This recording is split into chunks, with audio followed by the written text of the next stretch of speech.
There are stories about what happened. It's true. All of it. It's 2015.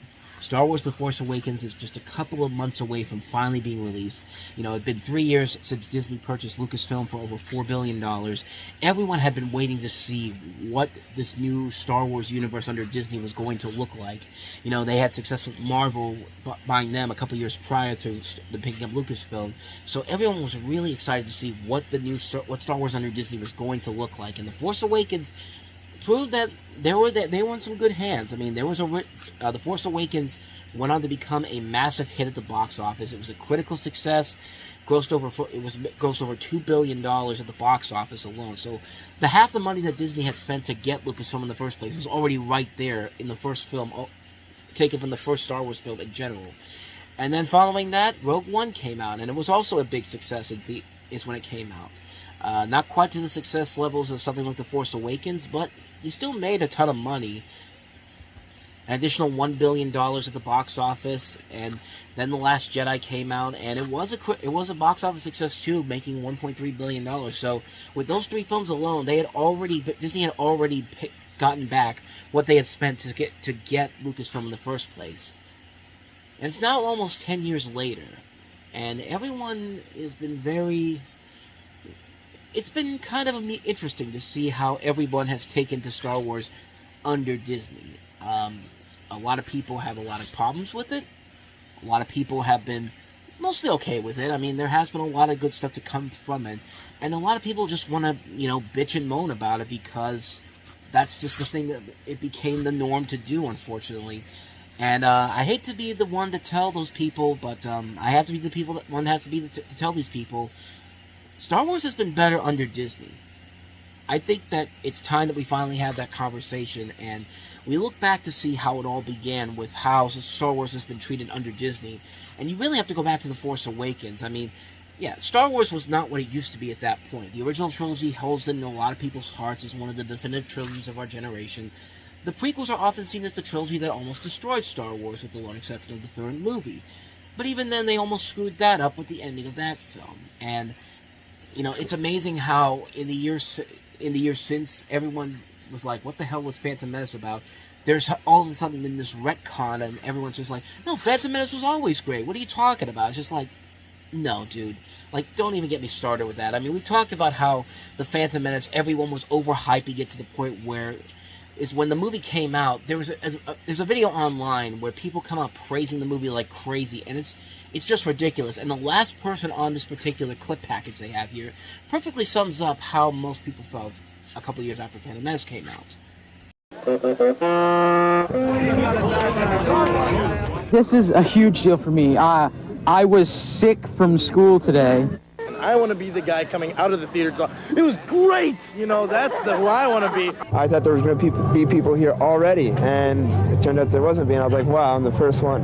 Well, it's Star Wars. It's like the original trilogy was just so phenomenal. People have been awaiting this for like 16 years. It's grabbing history and maybe going with it and becoming part of it and giving a story to our children. It's going to be one of the many wonders of the world. There are now 8 wonders of the world, one of them being this movie. We've been waiting since the last one came out for 16 years, so this is a big thing. I mean, we've been waiting a long time.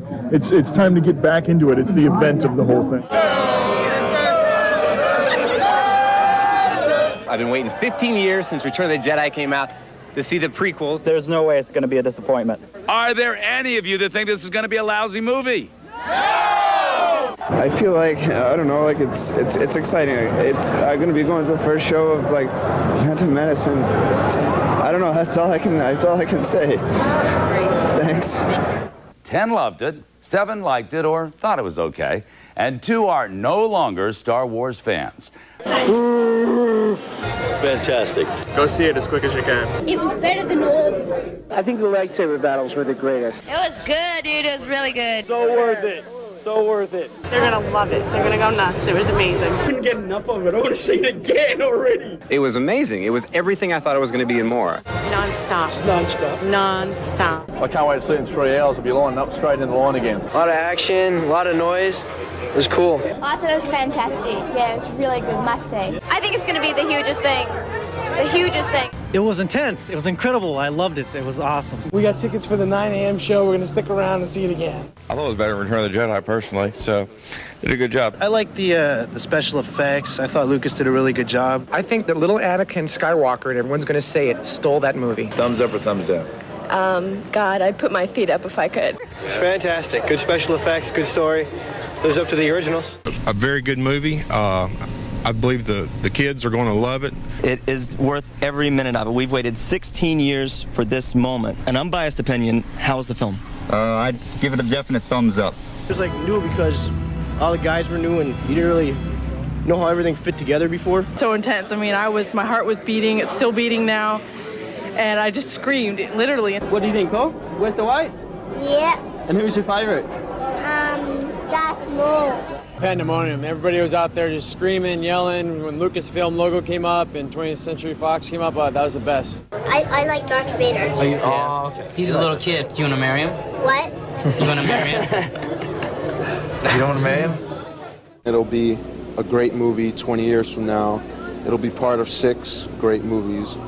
Unless the next 2 really suck, but I don't think they will. What'd you think of it? I think it was an excellent movie. I think Mr. Lucas did a fabulous job. Special effects were wonderful, and the storyline was wonderful. And we'll probably come back and watch it a couple more times. Like that long-eared alien dude, I mean, he always messed up, but he ended up helping his army and stuff. I thought it was pretty good. Thumbs way down. You didn't like it? No, I think I deserve a public apology from George Lucas.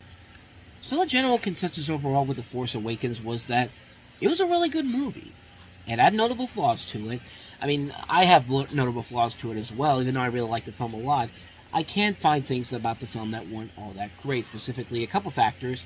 The film very much is very much A New Hope. It's basically the first Star Wars movie, and there's literally a lot of scenes that you can pinpoint key elements from A New Hope in the film, as well as elements of Empire Strikes Back and Return of the Jedi, but the screenwriters did a very good job of playing down the references as much as they could, while also tying it into the main plot, doing it as fluently as they can.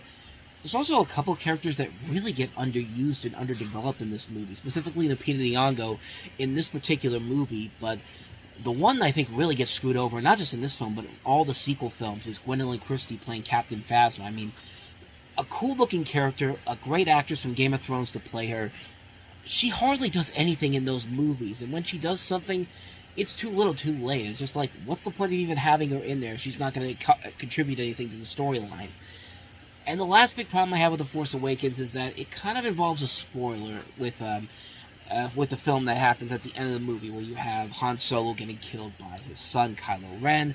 The whole impact of that death is definitely felt because the character that's getting axed is so good in this, played by Harrison Ford, of course, and it just feels forced, the whole scenario. Like, you see how the scene's going to play out. It's like the ultimate form of foreshadowing. You know what's going to happen, and as soon... It's a good, powerful scene, but I just wish it wasn't as foreshadowed heavily as it ends up becoming. But everything about the movie I thought was actually really good. I liked the cast overall. I thought they did a very good job of handling their roles. There's a surprisingly good amount of comedy involved in here, and it just really is well done. You like the relationships between all the characters in here, and there's just something hilarious about watching Kylo Ren snapping and losing his shit every single time. Like, there's moments like that just they're very fun to watch. The action overall is great. I mean, great Star Wars action. This is what it's supposed to be when it comes to action. Great lightsaber battles, TIE fighter battles. Like you can actually see what's going on in the situations here, and they're very tense, very action-packed, and it does a good job of combining CG with true practical effects. I mean, it's something that the prequels did not do very well, and of course you got the great music by John Hughes, and it's a very good paced film in general. Like, it's just a little over 2 hours long, and it never feels like there's anything that could have been cut out or shortened. It all feels very genuine for the most part, and that's what I really admire about the film. It's a film I still watch anytime it's on TV and there's nothing else on. Like, it's one of those, it's that type of a film where if it's on TV, you have nothing else on to really take you away from that. Turn it on and you watch it, have a good time with it, and you feel like you've watched a really good film. Like, it got me so excited to see what was going to happen next with Star Wars under Disney, and then we got Rogue One, which is a great film. Things start to take a turn, though, when we get to Star Wars The Last Jedi, which was a film that I actually really enjoyed. I really liked this one. I really liked it a lot. Like, again, it takes a lot of elements from Empire and Return of the Jedi here again, but again, never to the point where it's too distracting or annoying to ruin the movie experience. I thought they did a good job of continuing to blend the lighter comedic moments and the heavier, darker moments in here. And it knows that it can go for a more darker tone, but it's not afraid to have some lighter, funny moments at the same time. It's a good balance in this particular film. The new story twists and turns here are very good. I like the change of pace that Kylo Ren and Rey have. You know, I like the idea that these two are able to talk to each other through visions, and it creates some interesting conflict between the two. And Ridley and Driver really make those roles work as well as they do. And I was glad to see that John Boyega's Finn was getting more to do in this particular film. And one of the big ones, that Kelly Rose Tran as Rose Tico, I thought she was very good in the film, and unfortunately she was part of that big controversy where everyone online kept picking on her for no particular reason whatsoever on it. At least the more I think about it, but I mean Mark Hamill giving a great, let's face it, probably his last overall performance as Han Solo at this point. Carrie Fisher I thought was very good in the last role that she was playing as Princess Leia. The action and visuals are nicely done, and just like with the last movie, there are scenes and elements in here that really do hurt it in the long run. You know, Laura Dern and Benicio del Toro are two characters I think really are kind of pointless in here. I mean, Laura Dern's character is really given nothing to do except to be a coward and risk the lives of everybody that's left in the Resistance by using up all the fuel on small transports, and her motivations are just not thought out well at all. But at least she has a purpose, unlike Benicio del Toro, who he really was probably one of the worst things about this particular movie. I mean, he serves no purpose. He's supposed to be a sneaking, conniving, double-crossing jackass, and there's no reason for him to be there except to be just that, the sneaky, conniving, double-crossing jackass. And his entire slip-up could have easily been replaced, and he could have done more with Captain Phasma here, which, once again, nothing really much to do in here. Like, she has a cool fight scene with Finn, but that's it. She's only in the movie for 10 minutes. And there's just scenes in the movie that don't make a lot of sense. Like the scene where, you know, you have Leia sucked out of space after the First Order attacks the ship, and you think, well, this is probably where Leia gets killed off because they can't really do much with her anymore because Carrie Fisher's no longer with us. But she uses the Force to get back on the ship so somebody can open the door. She goes into a coma. She has enough energy in her to use the Force to get her back to the ship, but she doesn't have enough energy to heal herself using the Force. You tell me how that works. And also the First Order's plan to stop the Resistance in here is really, really stupid. Think about what they did in The Force Awakens. They use a laser beam to destroy planets, but in this, what's the big plan to stop the Resistance? Just keep firing at the ship until the fuel runs out. That's pretty pathetic. It's like watching Star Trek when you watch the big battle between the two ships for firing each other for an hour, except this time it's one ship firing while the other is doing nothing. It's the equivalent of Family Guy doing that joke where Stewie follows the fat guy around with a tuba. I mean, just imagine Stewie with the tuba in the First Order, and the fat guy is the Resistance. That's pretty much what the plan is in this particular film. So yeah, there are flaws to The Last Jedi, but overall, I still thought it was a fun movie. I thought it was a well-made film. I liked the direction that Rian Johnson was about to take this into. I was really curious to see where they were going to take the last film of the series, and then the internet basically completely screwed that over, and I'm sorry, I'm going to keep saying it. It's those people out there that spend all that time trolling Star Wars media, it's like trolling Daisy Ridley, trolling Kelly, I keep forgetting her name now. Kelly Rose Tran, sorry, but yeah, of course I told you that she got bullied on social media. Everybody pretty much got bullied on social media, and Disney caved in and completely ruined the plans that they were going to have for the last Star Wars film, because we have to appease the internet gods because they're the ones that made Star Wars famous in the first place, and you know, and yeah, I still blame you people out there for what you did because we get to Star Wars Rise of Skywalker. Yeah, it's the worst film of the series, but here's my thing, though. I know that talking about Star Wars on the internet is like throwing yourself into a pile of man-eating lions because the internet will pound on you immediately with so much shit talking about the franchise, because let's be honest, Star Wars fans, in quotation marks, really have no idea what they want. They just don't. Like, even in that last sentence, I already wrote it online. I had is when I wrote that in my review for Rise of Skywalker for the first time. Somebody gave me crap for it. Nobody will ever be happy with Star Wars no matter what it is. And for me, like I said, I'm one of the few people that still think Star Wars has been better under Disney. We've gotten better things to come out of it. And just, they've gotten the horrendous taste out of the prequels out of our mouths. They've made Star Wars enjoyable again. And yeah, I'm not going to lie. As much as I'm one of the few people that will defend Rise of Skywalker as a good movie, it's definitely the most flawed film in the series. It's not a great film in any way, shape, or form. And yeah, the biggest flaw with it right away is the script, which you can definitely tell they were making the story up as they go along, especially in the second half. And again, I guarantee you the reason why the script fell off as much as it did was because they had an idea built on the events of The Last Jedi, but because the internet trolls completely bitched over it, they were forced to rewrite the script and go back to what made Force Awakens work. Force Awakens was great because it had one job. Bring people back to what made Star Wars great to begin with. So get the nostalgic feeling, and it worked then, but to try to do that again after you set up a new storyline in the last movie, of course it's not going to work in the final product. There's parts of the movie that just don't make any sense at all. They're just doing stuff in this particular film that they never explain whhy they're doing it. Like General Hux, Kylo Ren's right side man, played by Domhnall Gleeson. Turns out he'd been working for the Resistance this whole time. It's like Agatha all along, except Agatha was still a villain this whole time, and General Hux was working for the good guys. It's just like, I'm sorry, what? When did they ever give any indication that this was the case before this movie? He was a spy in the First Order working for the Resistance. Like, the scene in the trailer that shows a Rey given into the dark side. They never do anything with it. Only a few scenes in there for just a couple of seconds as a vision. Never mentioned again. C-3PO saying goodbye to his friends like he's sacrificing his life? No big deal. R2-D2 just reinstates his memory, and he's just good as new. Mascanada, that's Lupita Nyong'o's character, completely wasted in this movie. It's like every movie her character gets lesser and lesser screen time, to which she's got no purpose to it whatsoever, but they have to throw her in there because she's played by an Academy Award-winning actress, Lupita Nyong'o, and it continues like that throughout the course of the movie. This one has the balls to rip off a movie that came out the same year, Avengers Endgame, the third act climax, which looks pretty good. It's almost set up similarly by note to the final battle with Thanos in Endgame. There's even a moment where Palpatine says, "I am all the Sith," and then Rey says, "I am all the Jedi," literally saying the same exchange, stealing it between Thanos and Iron Man, when Thanos goes, "I am inevitable," and then Tony goes, "And I am Iron Man." You know why that works? Because Tony Stark is giving up his life to basically save the day, and it actually meant something in that movie. In this movie, it doesn't mean anything.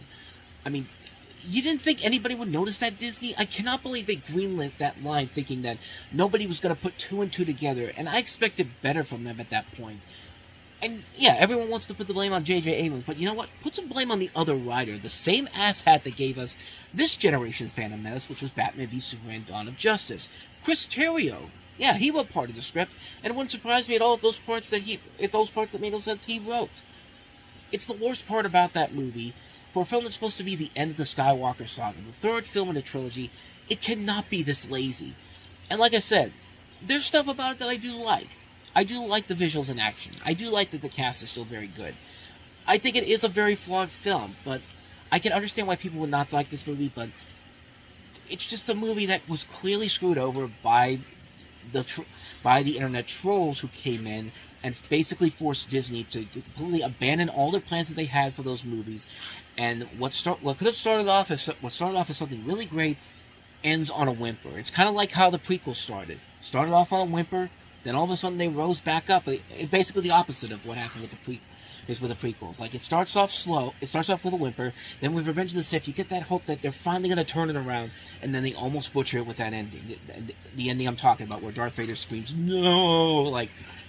But yeah, I mean, of all the films in the Skywalker trilogy, that's still the worst one, but at the same time, it's not a terrible movie. It's not the worst Star Wars movie. That honor still belongs to Attack of the Clones, because, you know what, Attack of the Clones is one of the most boring films you'll ever see. I watched it again, and it still is one of the most boring films ever. I just did a review for it on Time About the Movies not too long ago, and there's people that still get on me because I said, said that it was the worst Star Wars movie, and I had somebody write me paragraphs about how here's why you're wrong about Attack of the Clones, and like 3 comments worth of paragraphs from this guy, and it's just like, look, I'm not going to criticize your taste in those movies, but I mean, you want to like it, that's fine, but like, is it really worth 3 paragraphs to defend Attack of the Clones? Really? But okay, that's the movies, you know. Well, let's talk about some of the other things that have come out besides the sequel trilogy. I talked about Rogue One, and, you know, Solo: A Star Wars Story was definitely another one of those mixed bag movies, but it was a movie that I remember being one of the few people actually defending. I mean, I kind of like Solo: A Star Wars Story. I'm not going to say it was a great film overall, but I think it was a lot better than people let on. The film kind of has a lackluster villain in general, but I thought the cast overall was actually really good. I liked Donald Glover playing Lando Calrissian.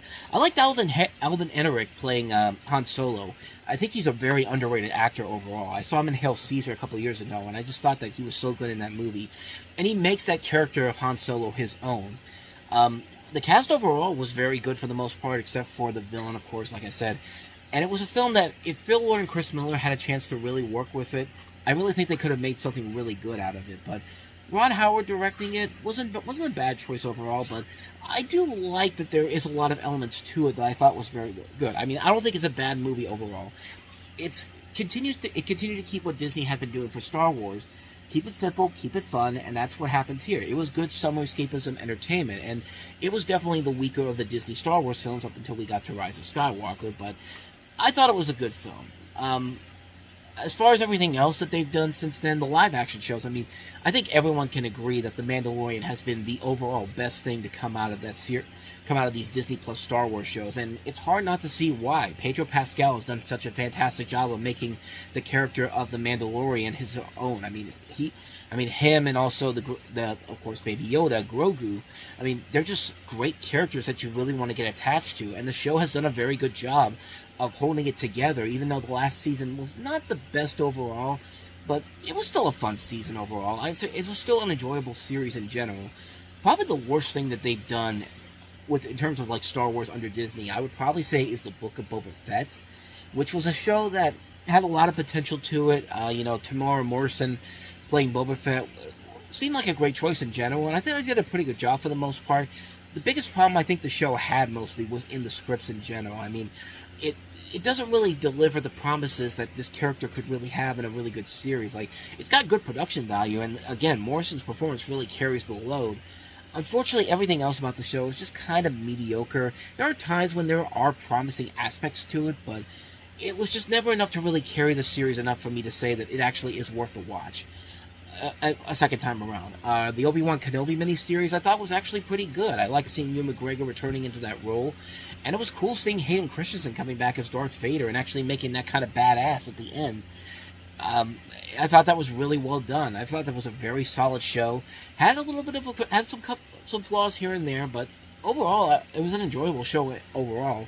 Andor was another great show, which is the show that was basically the spin-off from Rogue One with Diego Luna's character from that movie as Cassian Andor, and I thought that was a very good show in general. Maybe the best thing besides The Mandalorian so far has been Ashoka, the one with Rosario Dawson playing the character who was introduced in the 2008 Clone Wars series, and that was a really good show. Rosario Dawson made that character her own. It was a really well-made show in general. I mean, it's a very entertaining show. Like, there has not been a whole lot of bad stuff within the Star Wars within Star Wars under Disney. The worst things they've done, Rise of Skywalker and The Book of Boba Fett. But even then, they're not the worst things ever. They're still a whole lot better than having to sit through those god-awful prequels again, which I'm sorry, I know a lot of people out there are reevaluating it as masterpiece, as much better movies than they were made out to be. No, they're still terrible movies.